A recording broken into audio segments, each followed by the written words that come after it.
مرګري سوال کړی دی په رمضان مبارک کې چې کله ختم قرآن وشي خلک دا مټۍ ورکوي دا بدعت دی.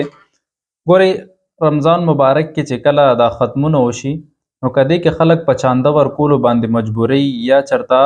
مسجد کې بې حرمتي کیږي هلته کې شور شغب کیږي نو بیا خو دا نه دي ورکول پکار. خو که چرته داسې پیکټ کې یا داسې په صفا طریقې سره خلکو له ورکي په دې نیت باندې چې یاره څوک صدقه کوي د خپل طرف نه دې پکې واچوي او کم نیکان صالحان دي د الله د قرآن ختم شوی دی د دې په خوشحالۍ کې هغوی له دا ورکړي نو دې کې هېڅ خبره نشته.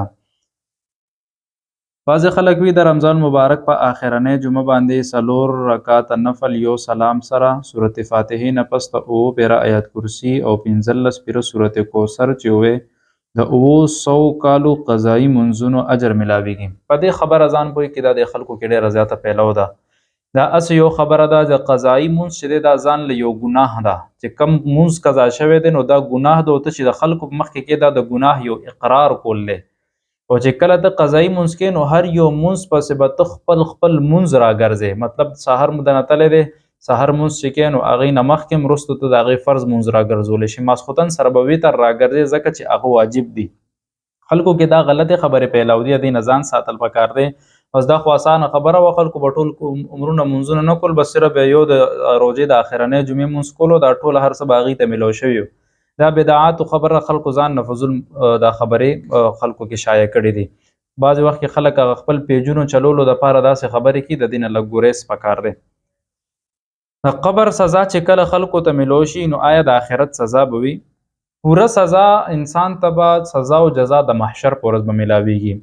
خو د بعضې داسې روایتونه ثابته ده چې داسې څه اعمال دي چې هغه انسان وکړي نو په قبر کې هم هغه څه عذاب میلاویږي د هغې نه به انسان نه بچ کیږي. خو کیدی شي که دا عذاب د دې د سیئاتو د ختمېدو دپاره د آخرت په وخت کې بچ شي او الله آخرت کې هم نه د دې سزا ورکولی شي خو حتمي چې دی نو هغه د آخرت دی. د ماسخوتن مونځ 12 بجې کیږي بغیر د عذر کول دا مکروه دي که چېرته د عذر په بنا سړي د شپې 2 بجې 3 بجې مو کو نو مونځ یې ادا کیږي. ښځې په مسجد کې اعتکاف کول د دې څه حکم دی؟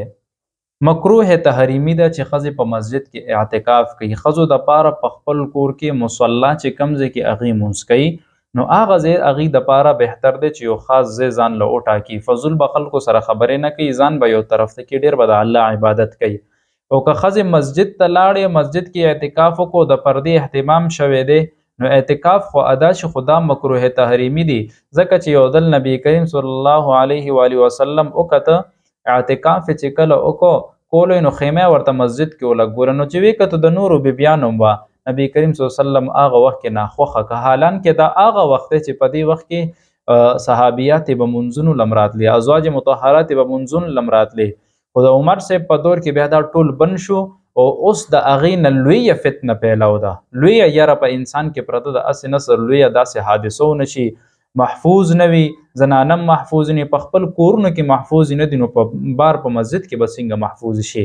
نو زنانو له پکار دا دی چې مسنون اعتکاف کوي چې څنګه مسجد کې اجر دی سړو دپاره داسې زنانو دپاره په کور کې دی نو په کور کې د اعتکاف وکړي او ځان له د مخصوص ځای وټاکي په هغې کې د اعتکاف وکړي.